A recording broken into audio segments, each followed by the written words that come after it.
interviews en replay, connectez-vous sur bfmbusiness.com. bfmbusiness.com, l'économie sur mesure.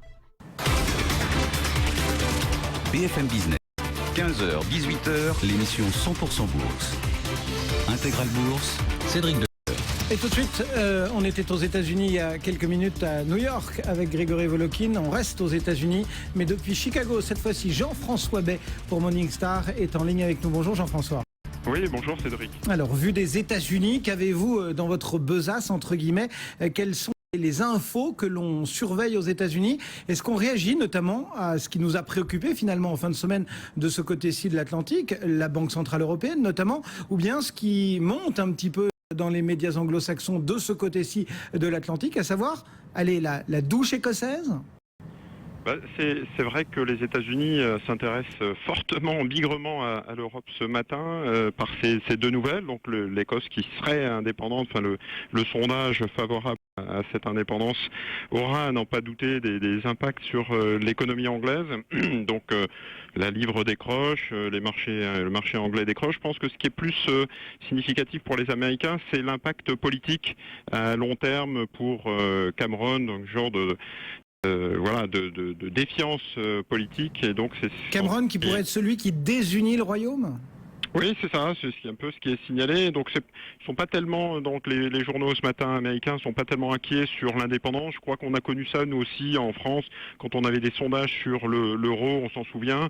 On est à quelques jours en fait du référendum, donc les esprits se crispe un petit peu, mais je pense que c'est plutôt l'impact politique qui inquiète aujourd'hui les États-Unis.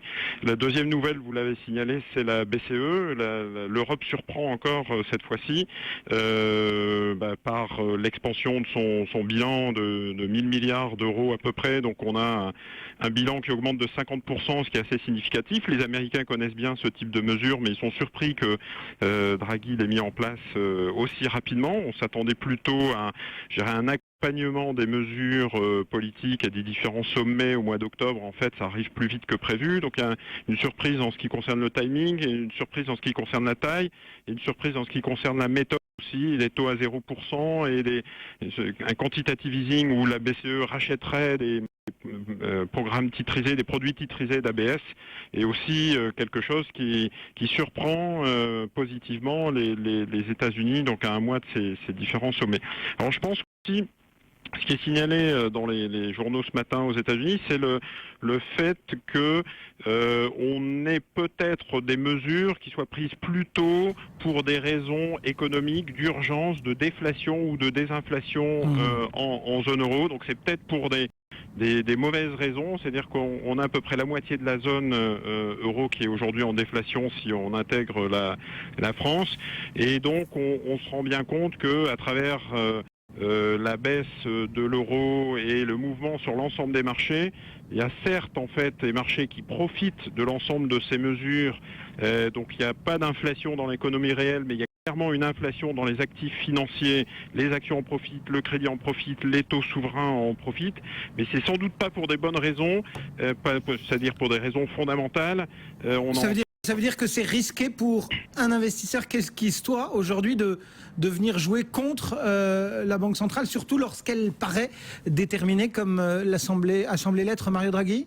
Oui, c'est ça. C'est-à-dire qu'il y a deux sentiments qui se dégagent un peu contradictoires. Le premier, vous l'avez tout à fait dit, on en a déjà parlé ensemble. On ne se met pas contre la Banque centrale, contre une banque centrale. On ne s'est pas mis contre la Fed quand la Fed est intervenue de manière très accommodante. On ne se met pas contre la BCE. Et donc, on voit bien que l'ensemble des marchés en profitent.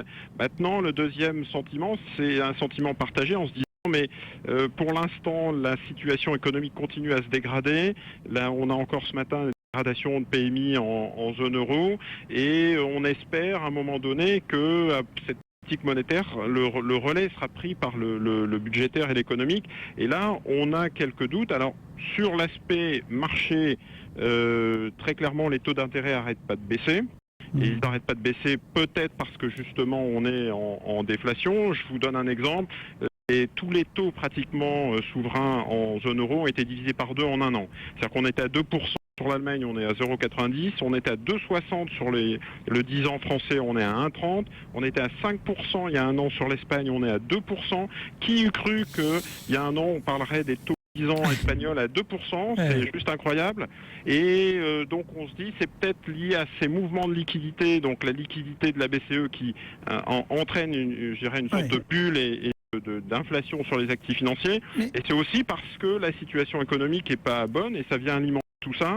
L'autre élément qui est signalé par les États-Unis, c'est d'un point de vue politique, donc politique budgétaire, l'Allemagne qui traîne des pieds, l'Allemagne qui, semble-t-il, n'a pas l'air d'être aussi accommodante et qui n'acceptera pas aussi facilement les plans de relance qui est prodigué et conseillé par tout le monde, même Lagarde du FMI parle encore de l'Allemagne, du rôle de l'Allemagne dans la politique de relance, mais les Allemands sont clairement pas tous aussi d'accord.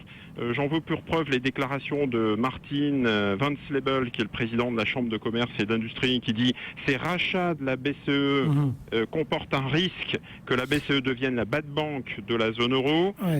Gunnar Beck, qui est un professeur de droit, considère que la BCE a fait une entrée directe au capital des entreprises et c'est une violation très claire des traités européens. Et Axel Weber aussi, l'ancien président de la BCE, il va aussi de cette responsabilité, cette décision qui devait en principe relever des parlements nationaux. Ok, mais Jean-François, aujourd'hui justement, l'investisseur peut-être un peu moins averti que tous ceux qui jouent les marchés depuis jeudi dernier. Comment est-ce qu'il doit se positionner entre ces deux plateaux de la balance finalement? Effectivement, une banque centrale très active contre laquelle il n'est pas forcément recommandé de se mettre. Et puis ces chiffres qui nous disent il y a quand même des difficultés dans l'économie.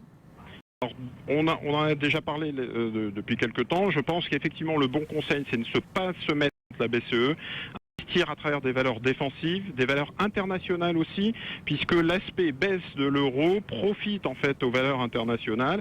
Essilor, Pernod Ricard, LVMH, Sanofi, ce sont des valeurs intéressantes à avoir en portefeuille qui ont très bien performé ces dernières semaines.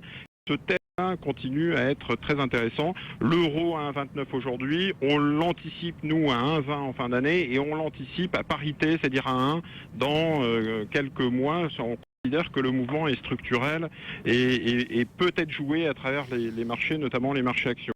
Deuxième conseil, c'est de se dire, si on anticipe une relance forte économie en Europe et que ces différents sommets se traduisent par des effets, on à un moment donné se réintéresser aux valeurs cycliques qui aujourd'hui sont un peu délaissées. Ont été un petit peu délaissées, mais ce sera sans doute un thème à jouer, en fonction justement de ces déclarations au cours des sommets et surtout en provenance de l'Allemagne. Donc, il faut se tenir prêt à revenir sur des cycliques sans doute. C'est encore un petit peu tôt selon nous, mais c'est un thème qu'il ne faudra pas hésiter à jouer. Donc de la défensive et du cash, enfin de la liquidité pour rester mobile. Oui, c'est ça, flexibilité, valeur défensive, valeur internationale. Et puis, dès que l'horizon s'éclaircit un petit peu du côté de la relance en Europe et des plans de relance, on pourra revenir massivement sur des cycliques, tout ce qui est bâtiment, tout ce qui profitera en fait des réinvestissements dans l'infrastructure et la consommation. Merci beaucoup Jean-François Bel, le directeur général de Morningstar France, depuis donc Chicago. Le CAC 40, lui, est en repli.